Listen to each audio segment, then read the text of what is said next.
Revenge with Karen. I knew something was off the moment the email came through. Leadership sync at 9 a.m. mandatory. No agenda, no subject, just that one-liner like it was some casual check-in. Only it wasn't casual, and I wasn't stupid. I showed up 10 minutes early, hair still damp from a rushed shower, coffee in one hand and a half-eaten granola bar in the other. The executive floor was quiet in that funeral home kind of way. Too many doors closed, too many voices whispering behind frosted glass. People avoid eye contact when your execution's scheduled. The room was full when I walked in. I took my usual spot at the end of the table, third chair from the projector, across from finance. No one said a word, not Dana from marketing, not Shiv from legal, not even Ken, who always gave me a we're in this together smirk when things got tense. Today, he just stared at his phone like it had the power to save him. CFO walked in last. Dean Dam Mallory, gray suit like wet cement, that Wall Street deadness behind the eyes, and the smug satisfaction of a man who's never fixed a single broken process, but somehow owns the whiteboard. He adjusted his cufflinks like this was his damn coronation. He opened with a smile. One of those brittle, PR-trained ones that says, "This is going to hurt, but I'll enjoy watching." As we move into Q4, initiating a strategic restructuring. A pivot, if you will, to align our leadership with market realities. I already knew. I didn't blink. Dean glanced down at his printed notes. Yes, printed, because God forbid he trust a screen like the rest of us mortals, and continued. Effective today, we'll be sunsetting the VP of Infrastructure position. Our roadmap requires agile, lean-forward execution from leaders who operate not on instinct, but precision. Sentiment is not a strategy. We need sharks. Then he looked straight at me and said it. Ellie, thank you for your service, just that. Like I'd been some IT janitor quietly wiping down the servers for 15 years. No mention of the fact that I'd architected our entire migration to the cloud, negotiated every vendor contract, put out every fire that would have torched lesser companies to the ground. Just a nod, like a waiter whose shift was over. Few heads turned toward me, Dana nervously. Shiv professionally blank, and Ken finally lifting his eyes just long enough to whisper shit without moving his lips. I stood up slowly. I didn't say a word. I didn't throw a chair or cry or stammer something about loyalty. I just looked at Dean. The silence stretched. His eyes flicked just briefly. The smile twitched. That's when it hit me, not pain, not humiliation. Something colder, like dry ice packed under the ribs. He thought he'd gutted me. Thought he'd dropped a grenade in my lap and walked away before the pin hit the floor. But here's the thing about instincts, Dean. They remember. They catalog every missed invoice, every rushed contract renewal, every shortcut you took while calling yourself strategic.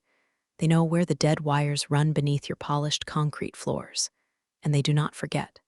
I grabbed my notepad, empty, symbolic, clicked the pen once, slid both into my tote bag with the same care I'd use packing explosives. When I turned to go, the only sound was the faint squeak of my flats against the polished laminate. I didn't look back. Let them stare. Let them wonder whether I'd cracked, combusted, or combusted internally. Because the truth was, I hadn't even started. I wasn't walking out broken. I was walking out with something they hadn't noticed, a key they forgot I still held. HR had the nerve to make it feel like a graduation party. 15 years, chirped Marlene, the director of People Ops, sliding a branded tote bag across the table like it was a damn prize. We're so grateful for your contributions, Ellie, truly. So many memories. She said memories the way a dentist says you're going to feel some pressure. Her voice was chipper, like she was reading a script written by someone who's never worked past 5 p.m. Tote contained a novelty mug, a dusty fleece from 3 logos ago, and a letter on letterhead thanking me for innovative service and loyalty.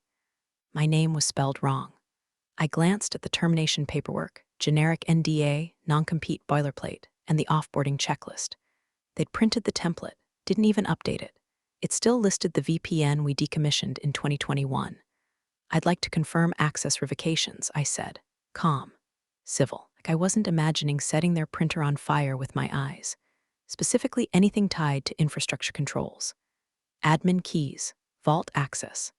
Marlene blinked at me, then looked down at the checklist like she just remembered it was in her hands. Oh, I believe IT handles all that. Standard protocol. It's automated. Automated, of course. We've already processed your email deactivation, she added. That was the same as deactivating the system heart monitor I helped build from scratch. but feel free to send any follow-ups through your personal address if needed." I almost laughed. My personal address. Like I'd be sending thank you notes. "Also," she continued brightly, "can we count on you for an exit interview next week?" "It's anonymous, promise." "I'm not anonymous," I said. "I'm terminated." Marlene's smile wilted slightly. She handed me the form anyway. Badge was supposed to be turned in, but no one asked. The scanner on the HR door beeped green as I walked out. I paused, looked back through the glass.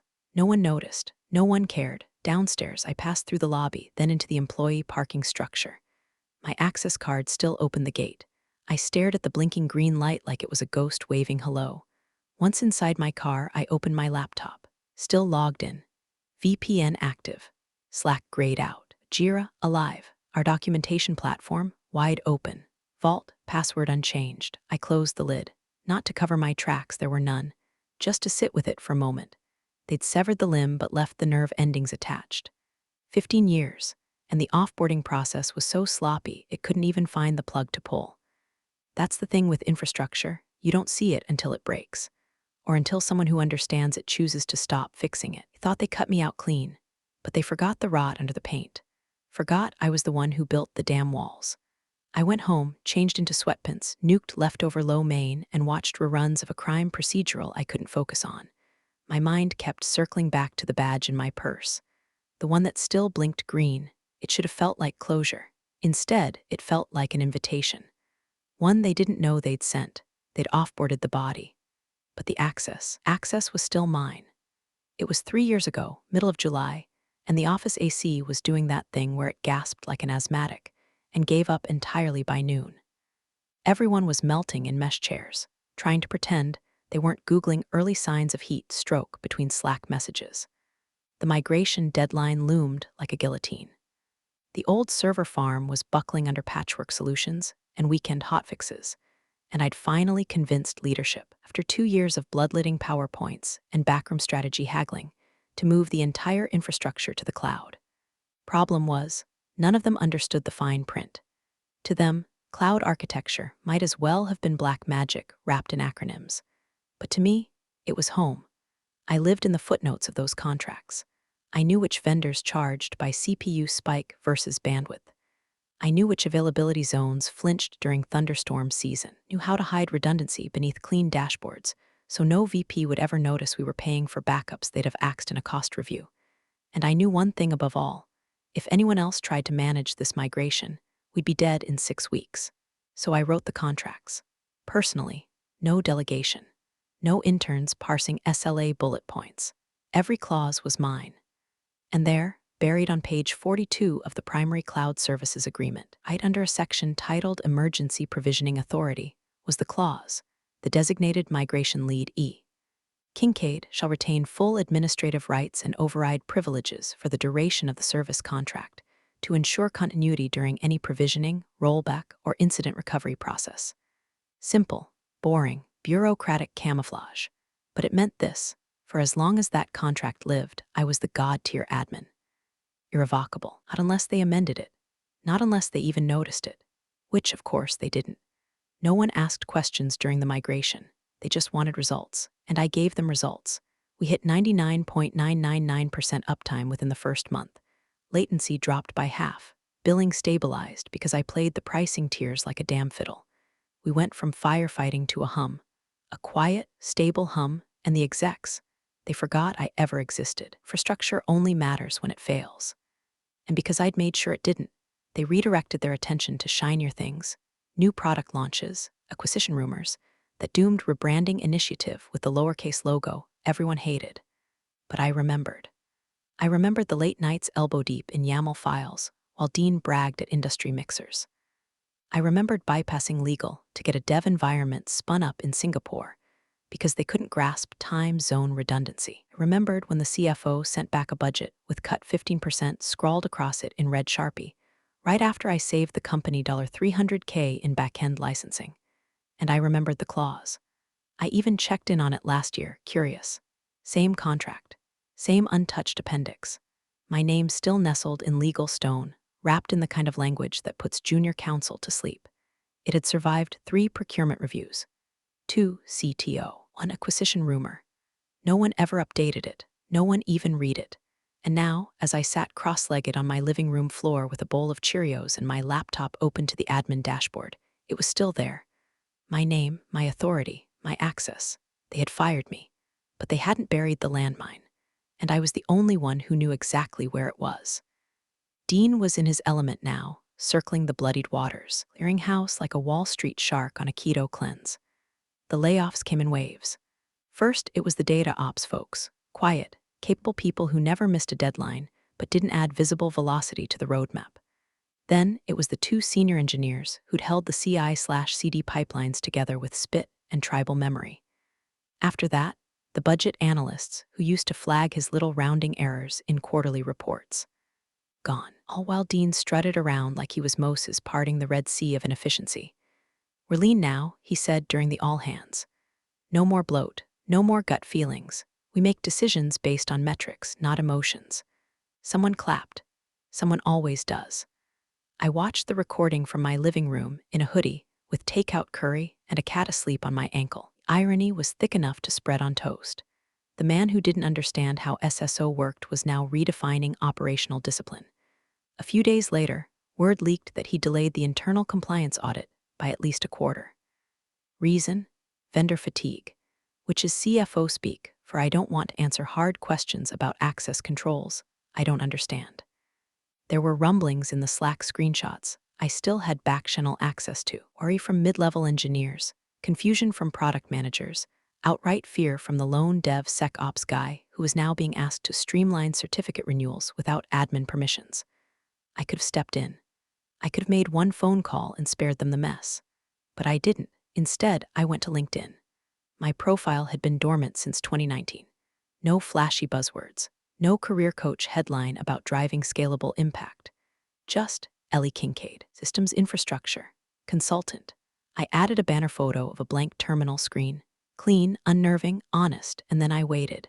The first ping came in 2 days later from a vendor rep I used to spar with over back-end billing thresholds. His message was polite but cautious. "Hey Ellie, saw your consulting now. Curious if you're open to quick contract work. Different org, same tech stack. You'd get it." Then came another. Someone from our disaster recovery provider, and someone from a procurement firm we used to partner with before Dean severed the contract citing bloat. Each message was careful, tethered with just enough plausible deniability. But the subtext was loud and clear. They trusted me. They didn't trust him.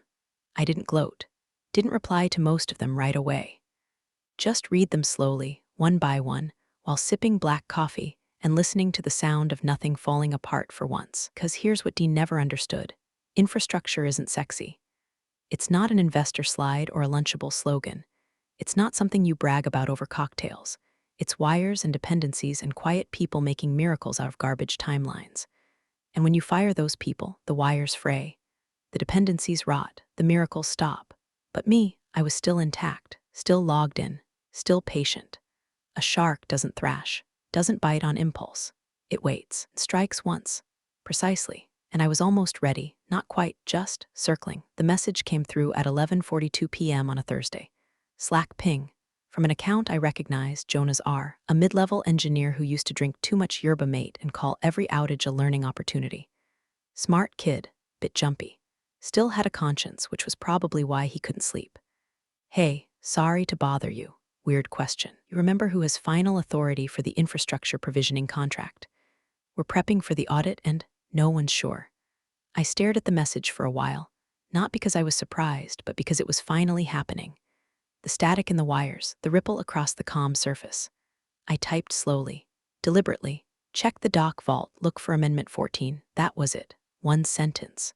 No emojis, no follow-up. I knew what he'd find. Back when we were drafting the master services agreement for the cloud migration, legal made the brilliant decision to store all revisions in a secure document vault, separate from the main contract repository. Why? Because no one wanted version conflicts. Legal's idea of future-proofing was burying the past 6 feet under folder trees named Do Not Edit Final V2. Amendment 14 lived in that vault, tucked inside a zip file, behind 2 permissions firewalls, and mislabeled as a temporary provisioning addendum. It was never indexed properly. Hell, it didn't even show up in the procurement team's spreadsheet. But it was signed. By me, and by legal, and by the then CTO, and it was active. I could picture Jonas opening it now, eyebrows tightening, posture shifting, sick realization blooming in his stomach as he scanned the line that mattered. Administrative control and override access shall remain with the migration lead E.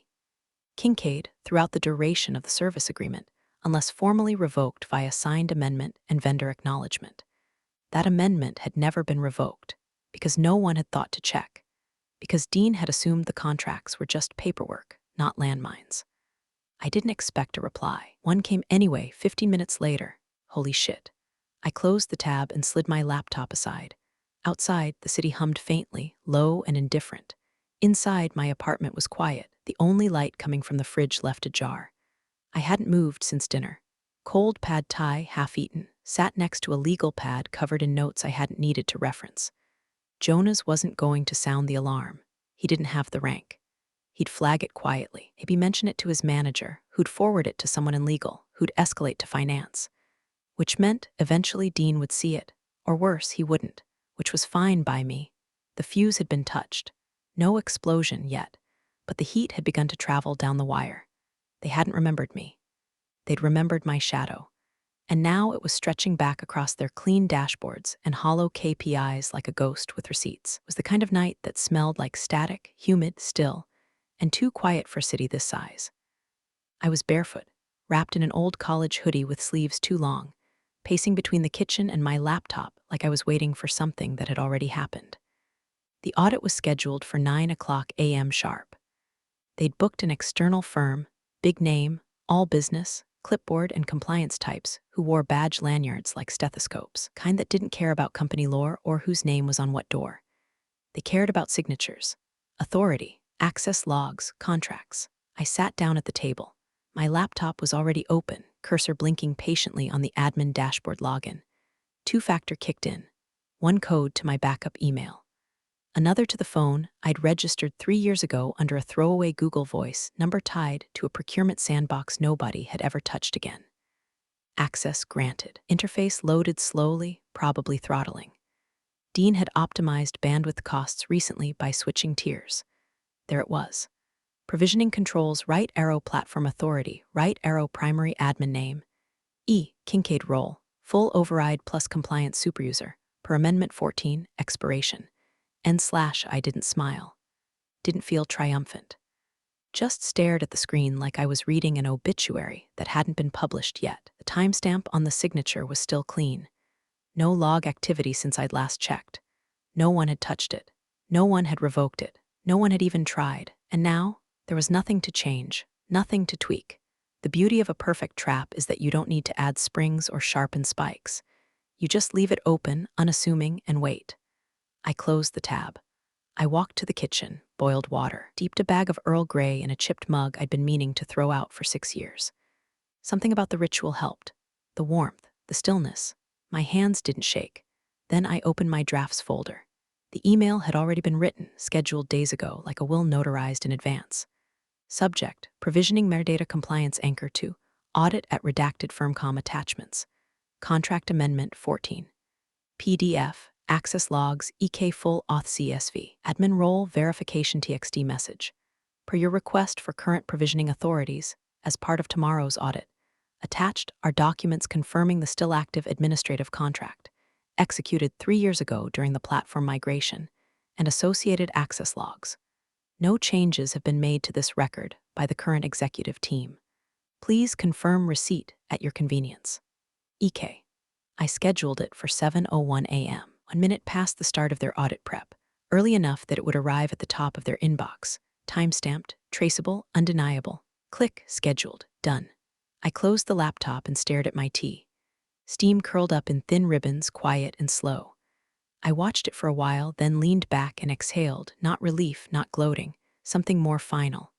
I had lit the fuse. Now all that was left was the wait. The conference room on 27 looked like a murder scene, gleaming surfaces, open laptops, half-drunk coffee cups, and the slow suffocation of executive confidence. The auditors arrived at 8:47 a.m. sharp. 3 of them. Black suits, black shoes, black expressions. One had a hard case that looked like it could hold a defibrillator or a contract printer. Either way, Someone was getting shocked and greeted them like a man hosting a dinner party at a house he didn't own. All teeth and recycled metaphors. We've trimmed the fat. What you're looking at now is a clean, responsive infrastructure with no excess noise. Just signal. The lead auditor, woman in her 50s with glacier eyes and a voice that probably made interns cry, nodded once. She didn't open her laptop. She pulled out a checklist and a pen. Let's begin with Cloud Provisioning Authority logs, she said. He gestured toward the new director of DevOps, a guy who'd been with the company maybe 6 months and still had the kind of tan that said, I own a boat, not experience. He stammered a quick sure, let me pull that up, and started typing with a speed that betrayed panic.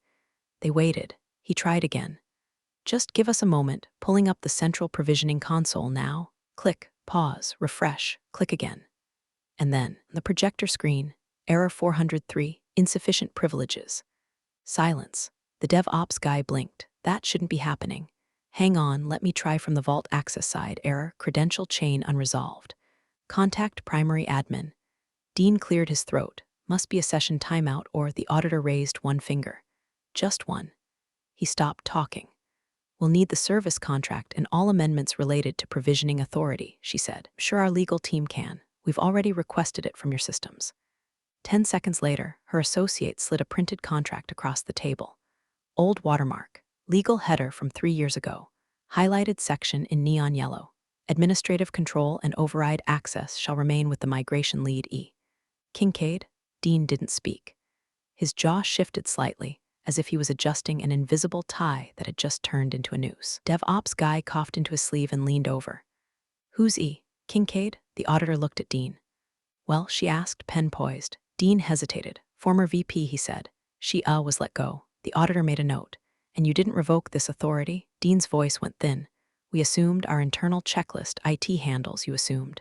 She said it flat, not a question. A verdict. They pulled the access logs next. And there it was, no activity from me for months, just a single login timestamp the night before. No changes. No interference, just a presence. And that's when the real bloodletting began. The audit clock stopped. The projector dimmed. 2 of the auditors stood up and left the room. The third, glacier eyes, remained seated, tapping her pen against the folder. This constitutes a material failure in access governance, she said quietly. Dean was pale now, not angry, not indignant, just pale, kind of pale that comes right before a financial hemorrhage. Who else knows about this? He asked. We do, she said. And after this report, so will your board. He sat down, finally, like the floor gave out beneath him. And somewhere across town, I finished my tea and opened a new tab. The match was struck. Now the whole room was starting to burn. Dean was summoned like a child called to the principal's office. He tried to maintain the predator swagger, jacket unbuttoned, hands in pockets, a half smirk tugging at the corner of his mouth, but it didn't stick. You could see the tension in his jaw, the way his eyes darted left and right like a man counting exits. He walked into the glass-walled audit room pretending to own the building. He left that room knowing he didn't even own his own mistake. I wasn't there, didn't have to be, but people talk. It started with a whisper through Slack channels, passed from desk to desk like a flare in the dark. Something's going down on 27. One of the HR assistants saw the auditors roll out the big binders.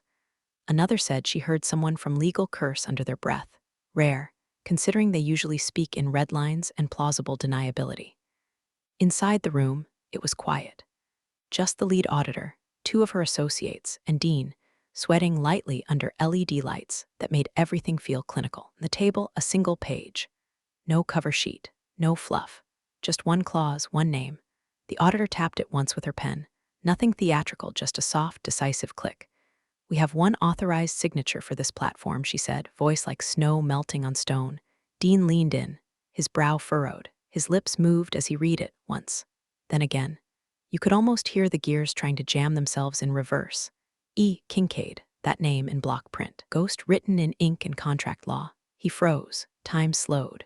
One of the associates turned a laptop around to show the access logs, still live on the screen. Another brought up the compliance dashboard, still bound to her credentials, still locked to her authority, still hers. Dean swallowed, blinked. His mouth opened slightly, like maybe he had a clever spin queued up, a rationalization, a scapegoat, a process improvement opportunity.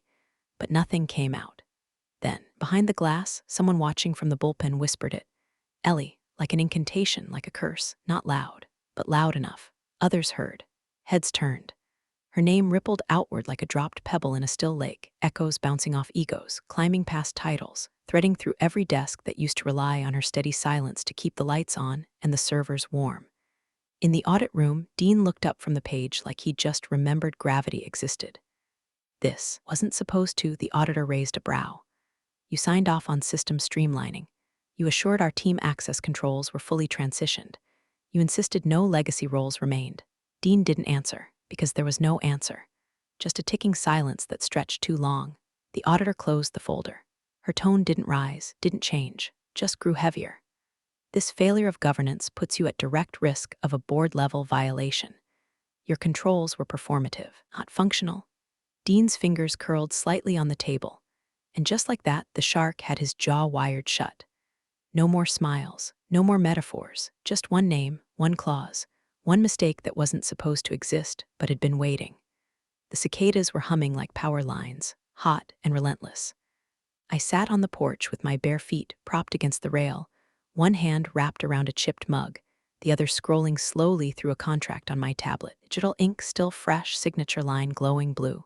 12-month retainer. 6 figures. No micromanagement, no Monday stand-ups, no CFOs in sharkskin suits pretending they understood provisioning thresholds.